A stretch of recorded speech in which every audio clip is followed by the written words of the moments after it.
Welcome everyone to this wonderful event tonight. This really is a labor of Laurie's love. She's been working on this since the day her mom and dad was. Oh, there you go. And I've had the pleasure, I'm Laurie's partner, my name is Chuck Beinhauer, and I've had the pleasure and the honor and privilege to work with Laurie the last 10 years.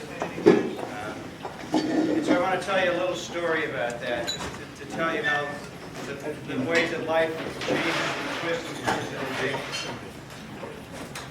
About 11 years ago, our partner Dave Falsgraf and I, the two of us worked together, and we were talking about we had to change our business structure, we had to do things a little bit differently.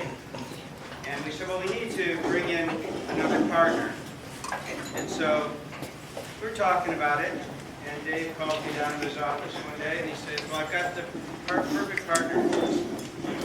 I said, really, Dave? He said, who's that?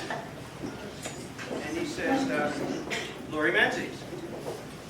Now, my wife, Sue, had been telling me for 4 years, why don't you call Laurie, why don't you practice with Laurie, you should be Laurie's partner. And I would say to Sue, I said to Dave, I'm not sure about that, I don't know about that. I'm not sure. So, I went with it, brought in Laurie, and I have been blessed from that day to this. It's not possible to have a better partner anywhere, really. I mean that. There's no possible way to have a better law partner than the experience that I've had with Laurie. She has the warmest heart of anyone that I know. She's here today because she has embraced elderhood for as long as I've known her. I've seen her love and care for her parents in ways that very few people ever do.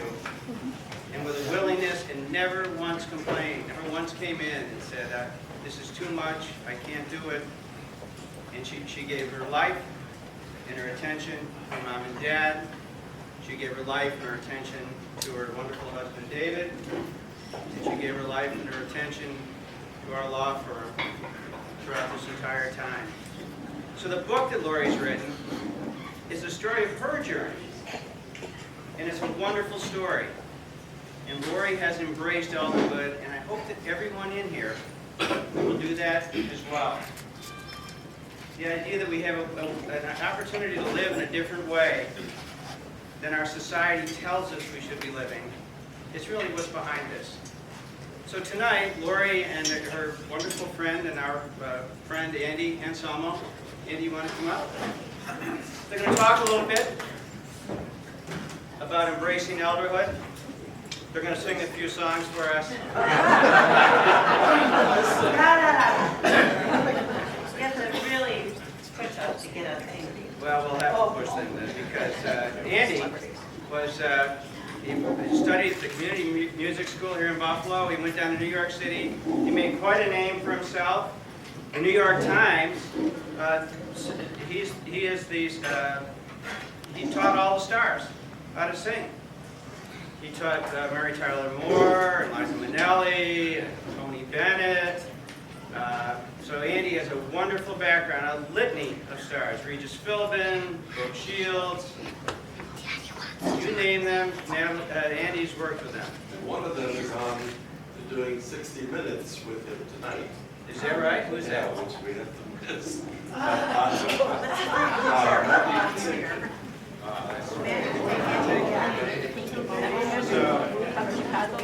So I'm going to turn this over to Laurie and Andy now. They're going to share with you their experiences, their ideas of embracing elderhood. And let's give them all a great big hand here.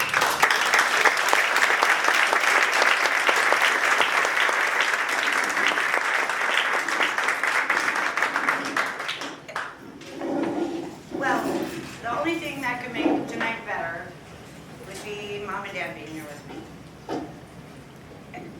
I realized when I was getting ready that aside from my husband, who I actually married, I don't have any family here tonight. And in some ways that makes me sad. You know, our family was small, always. I was born when my mom and dad were older. My dad was 48 and my mom was 42. So my brother and sister moved out of the house when I was a baby. And so my mom and dad and I were really kind of the nucleus of the family that I knew. And so when it came to them being, I never thought of them as old, to tell you the truth. By the time I became a lawyer, and I had my little circuitous route to becoming a lawyer. So by the time, you know, I got my act together, I was in my 30s and Daddy was in his 80s. And so the way it all began that I started embracing elderhood was because I really loved estate planning. And in doing that, and what I explain in the book, I'm not going to read you too much out of it, but the book does go into what I do with clients on a daily basis and what the difference is between an elder attorney and a regular old estate planning attorney. And there's lots of technical things estate planning attorneys do, and they help you to take your assets to that next generation. When you're working with your estate, it means that you have become an angel. You are no longer here, and actually things do settle down. They may have to go to court, people do argue, we try to avoid that, but you won't be here to see that. The thing about elderhood is that's what you're here for. We live through this time now that I've come to call elderhood that a lot of people didn't used to experience. When my mom and dad were born, my dad was born in 1916, my mother in 1923. I'll tell you how unexpected it was that they lived to be 96 and 90. And that is that when they put their gravestones up in the 60s in St. Mary's Cemetery, they arranged their gravestone when my grandparents passed. And they put their names in and chiseled their name. And then it said 1916-19, and they left it blank.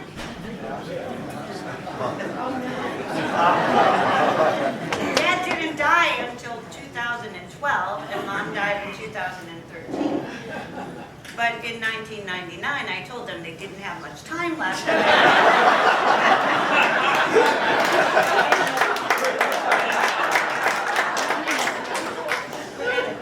And so these are the things that happened in my own life, watching them as I sat my parents down and was saying, well, we need to do your will, and we need to figure out what's going to happen when you pass. And they said, really, no, Laurie, we're concerned about what's going to happen between now and when we die. And that's what an elder attorney does. And the thing that I realized as I'm working with my clients is that it's not just the document. That's why I had to write this book. Because a lot of lawyers do just do documents, and maybe some people's partners would be happier.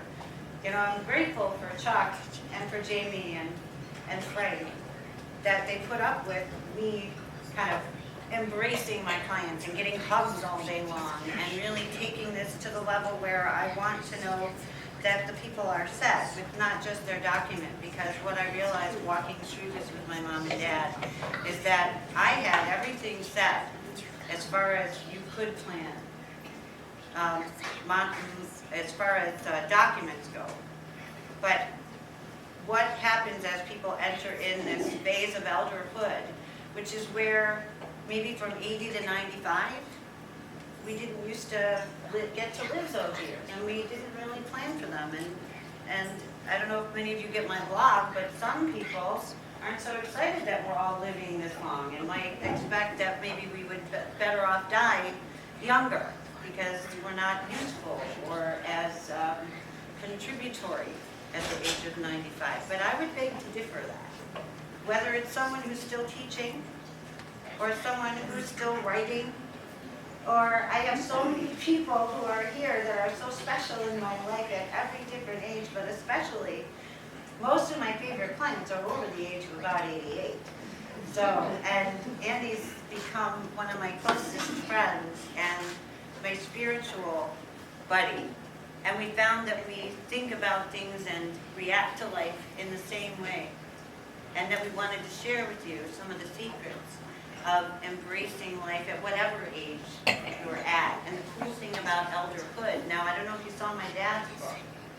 I put a book together with my dad's cartoon.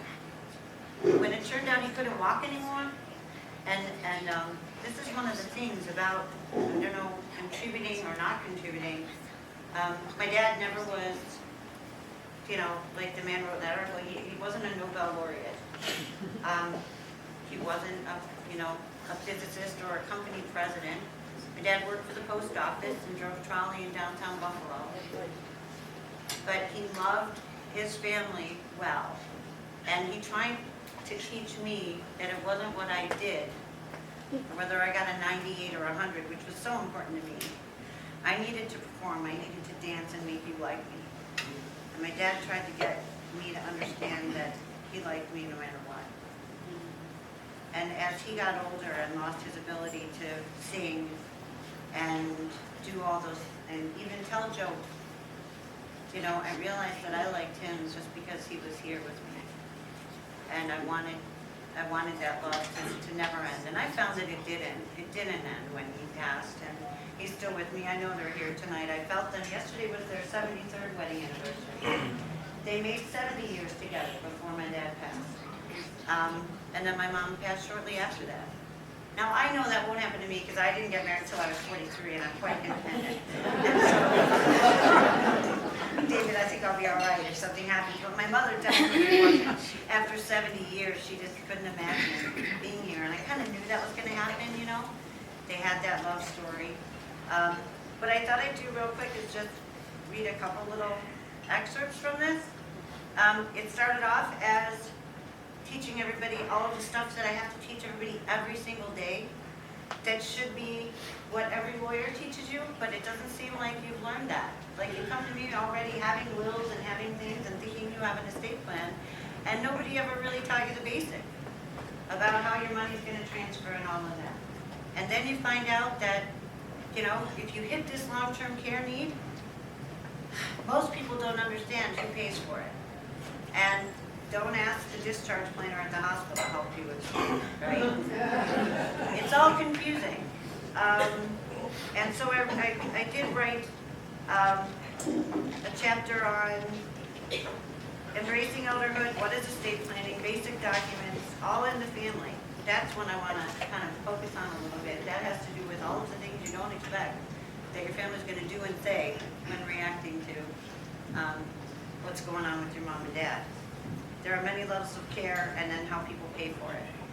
But the bottom line is that we're all going to get there if we're lucky enough. And I think in my past life I must have been old for a period of time because I can see through the eyes of my clients and just wish that people understood a little better that we're all the same inside. And that because we get wrinkles or we've been, it just means we've been through a little bit more and have a little more God marks on us, right? And that there's so much to learn from each one of us. All right, let me just read just a little bit.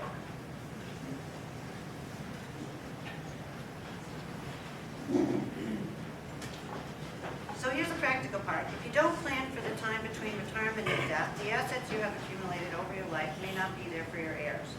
Most people don't know enough about long-term care services, supports, and the ways in which they will be paid.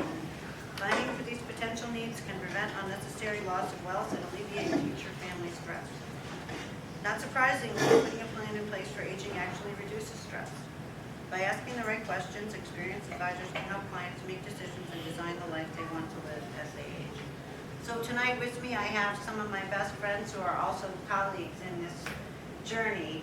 And they're either estate planning attorneys, financial consultants, and geriatric managers. And in this book, you realize that there are people, professionals, who do this every day, who really do know what's going on. And you shouldn't go to the guy that did your house closing to help you with this complicated stuff, all right? I wrote about a little bit about my personal journey. Unfortunately, people don't want to plan for needing care. It's not something we look forward to or expect. All of a sudden, it just happened. I remember it as if it were yesterday. I was outside the ballpark with Mom, Dad, and my husband. We were waiting for some friends to join us. That would be Diana and John. We always went to the Bison's games. We had a lot of fun together, and I would usually drive us all downtown. We were standing by a lamppost when my father just went down. No warning, not even a sound. He was just on the ground. Thankfully, my husband was there to help him get up. Talk a little louder, please, the air conditioning just came on. Okay, Dad couldn't tell us what he thought had happened or why he fell. We went into the first aid station, cleaned up the cut to his face, and headed to our seats. We were all confused and stunned about this sudden issue that arose in my otherwise vigorous 91-year-old father. What I didn't recognize at the time was that this was the beginning of the decline process for my dad. So, I never really know how it's going to happen, and there's really no bright sign that tells us that people are starting to need help.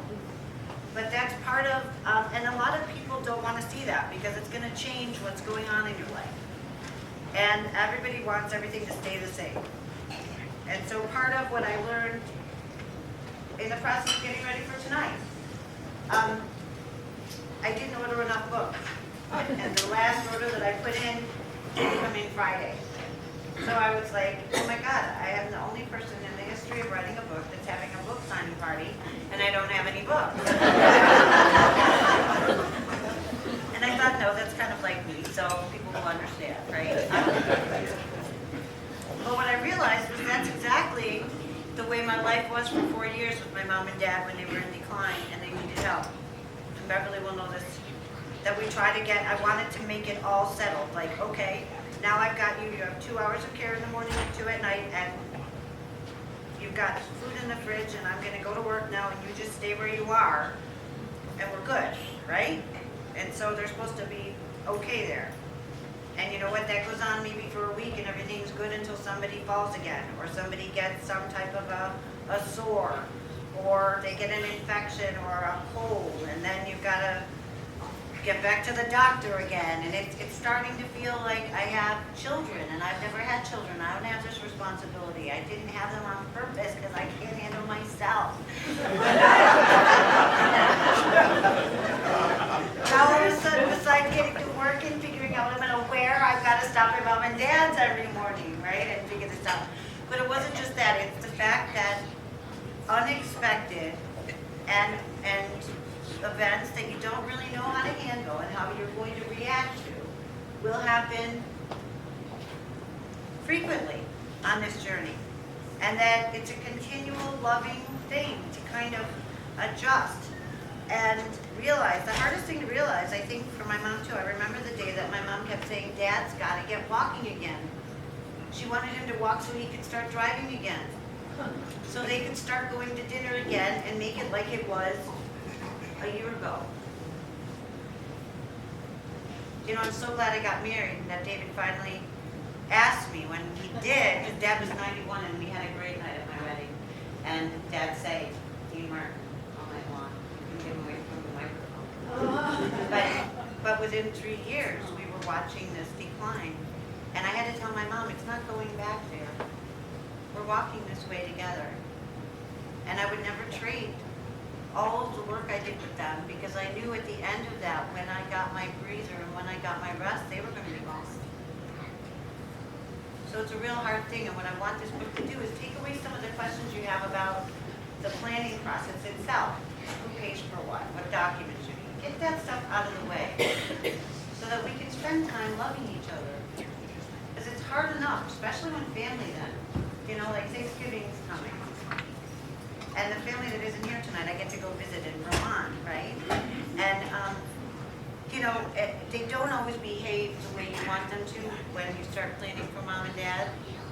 I have a little bit of a chapter on that. Just 1 second, and then we're going to get to your day. I promised I wouldn't talk too long. But what I said was, as altruistic as we all hope to be, everyone looks at the problem from his or her own point of view. Depending on the strength of personality or level of interest a person has on any given issue, things may go smoothly or conflicts may arise.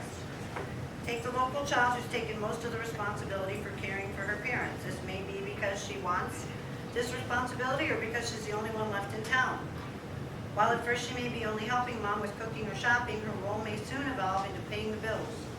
This caregiver child may begin feeling stressed about the extra time every week to handle these tasks. The last thing she's thinking about is how her out-of-town brother feels about all of this.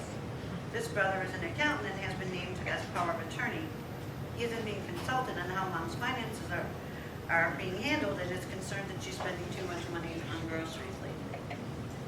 So you can see where this is headed. And they usually end on my desk. But this is the kind of thing that, you know, love can heal all kinds of stuff like this. But I can't really say that as a person's lawyer, although I want to, and I try in my own way to help people to know the answers to this. Andy can talk to you a little bit more about that. But I'm hoping that like Andy told me a story today about his sister. Yesterday, his sister went with him to dinner at Canterbury. I'm on the board at Canterbury, and Andy lives there, and it's a great answer to all of. If you go to Canterbury, you don't need to read this book because you get all your medical care paid for, and it's great, and everything's wonderful. Well, you still need estate planning. You still need me, don't you, Al? But at Canterbury, his sister came last night. And how old's your sister? 85. She's only 85. But she was having a great time last night. You know why?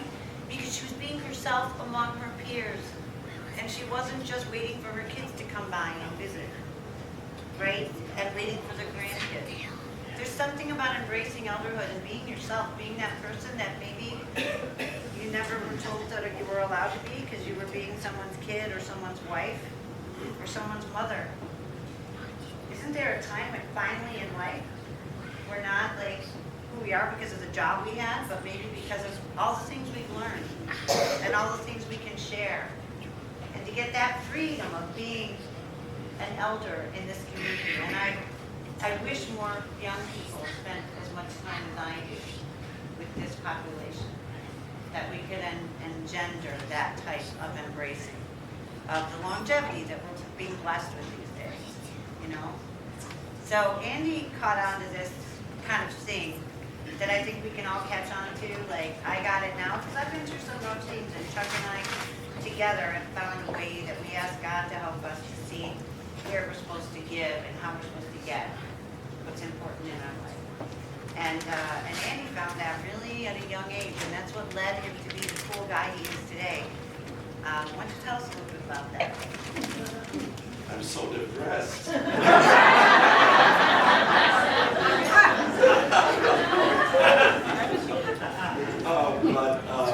You know, today I was thinking about these words, old. Is there anything we could do about that word? You know, make it a little more sexier and more glamorous, or you know, something, because it infests us all. That you know, when we hear it, and it's just so, you know, pulls us down. Yeah. It's really. But anyway, I don't know. I was a very, very fortunate man to have wonderful parents like you, and started to sing early on. All I ever wanted to do was sing from the day I can remember. That was it. I love music, and I just, that's all I wanted to do. And we were living in a two-story house, and there's this pretty girl downstairs who was about, I was about, you know, every day, and I could hear from upstairs playing this piano, and I just fell in love with her and the piano. It just moved me from the beginning, and I had to stay and see it through. I was so obsessed with it, and that's the very thing that we all have to get somewhere somehow. This obsession with who we are, what we are, and then follow through. Because I was born in the Depression, it was horrible. It was terrible. I had to go to the landlord and say we didn't have the money for the rent, and I was only 9 because my parents couldn't do it. And so it was, but none of that ever, you know, got in the way, because I always had this vision of this goal. And one day, I told you this story, when I was 15, my grandparents had a great farm in Portland, New York, which fortunately we all have now today, because it's absolutely, I just love it, because I love them. like you loved your parents. And it was, it meant so much to me to have this attachment and continue this love that we had. And so, here we are, and it brought me to all the other events that took place in my life. I used to visualize my goals, and I was determined that I would get these impossible goals. And I knew I would, and I never stopped. And from the very beginning, I have so many examples of this. I wish I could share with all of you. We'll be here all night. But it was, I never gave up on those dreams. Well, what was the book? Remember you were Oh, you found it at the farm. oh yeah, the book. I found this book called The Spirit of the Ages. I was about 15, and this book said that I could do anything I want to do and be anything I want to be. And I totally believed every word of it. And so that gave me more impetus to stay with my dream. And it started right here in Buffalo. I mean, events one thing led to another. I never said no. That's another good thing. Never say no. Phyllis Diller, I was her protege for a number of years, who was an amazing woman who lived her life just like I'm talking about tonight, at impossible odds. It didn't start until she was almost 50. That's why she needed a facelift. But there is nobody more into this and more alive and joyous. So I could be Phyllis Diller. I think you are. I'm Phyllis.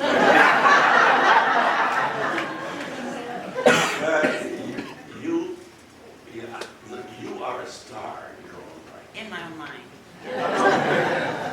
When you walk into a room, everybody notices. You have this energy and this joy.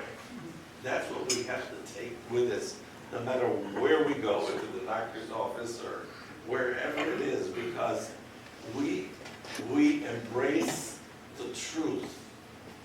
And we must always work for the truth of what we are and who we are, where we're going, and I think that's what Andy and I found together, that we shared in the idea that inside each of us is this pearl, this wonderful gem, that whether or not anyone wants you to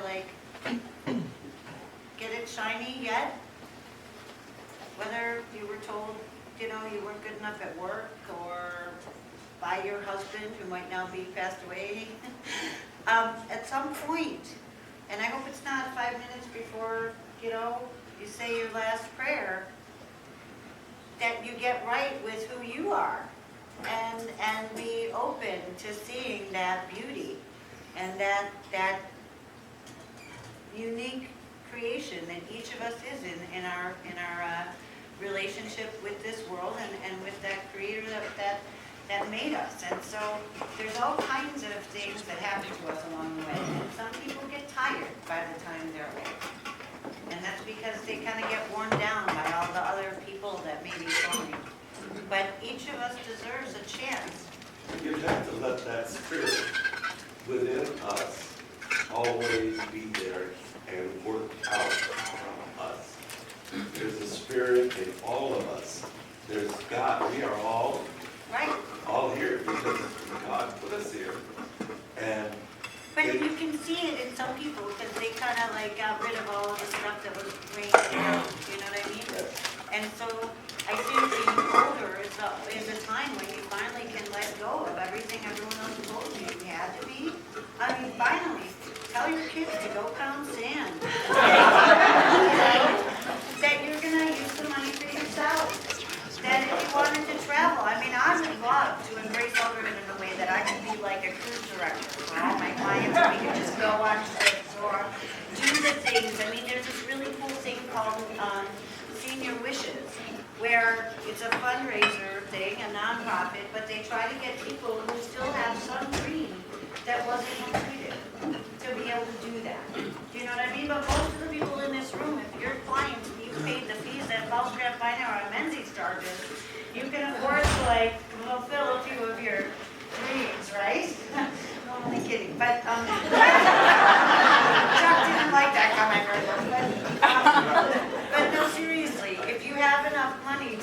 about leaving it for your children, you know, at least what I've heard from most of my clients is that their kids would rather have them be well taken care of and enjoying themselves. Because if you're living to be 95, your kids are 65, okay? And if they don't have enough money by then and don't have their act together, I don't think they should be waiting for yours, right? So, seriously. That's just my little opinion, and I try to keep it to myself when I'm helping clients, right? But, so anyway, I think I should just let you all go back. I've talked enough. I feel like so grateful that I have all these people that love me. That, you know, I know you're all not interested in the book. You just came because you like me. No, maybe I hope this does bless people, because it is practical and useful, and I'm so grateful that all of you took a Sunday night and came out to. And we're grateful for you.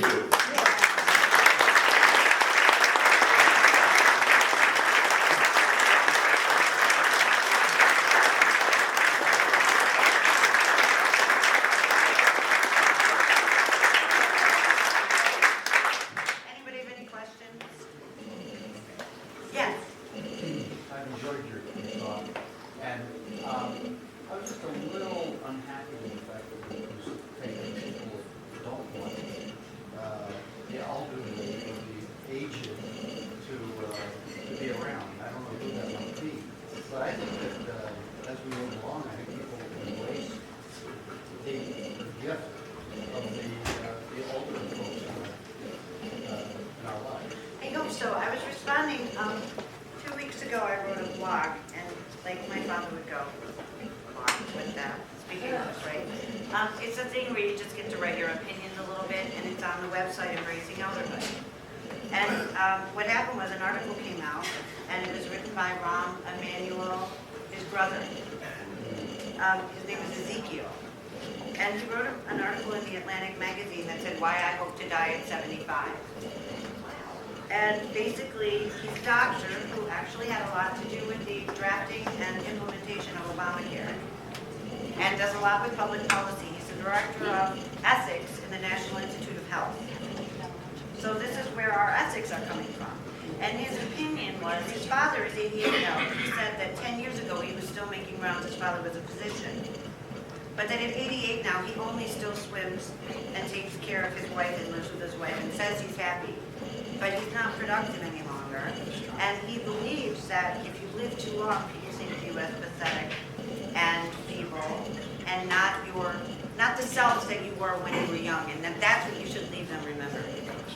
And it hurt my heart so bad reading this because, well, the reason I was saying it flippantly because if someone had read my blog, do you know what I mean? Then my answer was that for him to say your contribution is, you know, he was saying that most, yeah, no, and also in quantifying that Nobel laureates are usually 48. And that, you know, not like that all of us get to be that, but that creative people stop contributing really at around 60. And that these were statistics he was quoting. And so I felt like contributing, he asked the question, do you feel that your contribution is worth your consumption? And Even if you have your own assets. right. Yeah, he should have them. Right.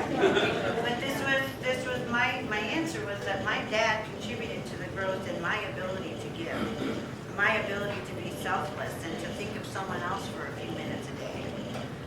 That I think our country is in sore need of. And it's not just about your contributing and what everyone thinks of you. It's those quiet things that nobody knows about. And it's the fact that my friend Rick, who's a physician who's a busy emergency doctor, took the last 3 years of his life giving his parents showers and moving into a house next door to him. And personally doing the stuff that I was able to get aides to do that for my mom and dad because I don't know the nursing stuff, but it's all the stuff that makes you a whole person, not just what the world sees. Yeah. And my mom is 90, and she's got 4 daughters that call her every day for advice, and I don't know, and my husband. And Juliet is her name, and she's beautiful. I wanted Andy to meet her, but I don't know.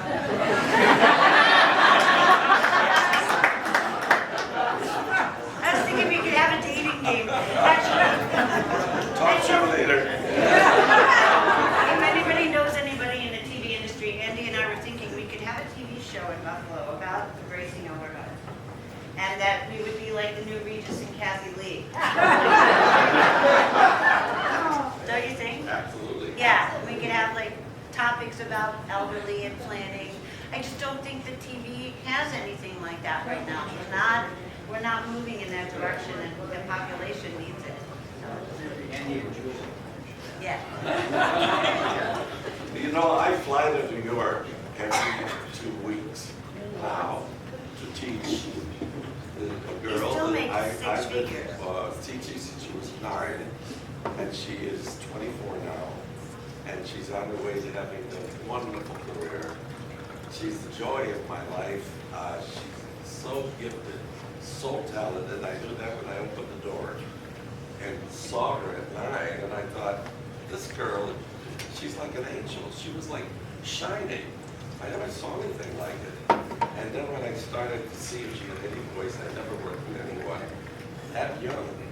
But I was just stunned by her. So I had to take her. And when I come back from these trips, even in Canterbury, they think I'm crazy. Right? Yes. That I can do this. Why am I doing it? Because it's me. I still can. And I will continue. If I just keep doing it, I can stop and give into it. I just won't do it. I just love it. So, Yeah, we're gonna figure a way to keep him going and do some more of this work together. So, thank you all, really. I hope you like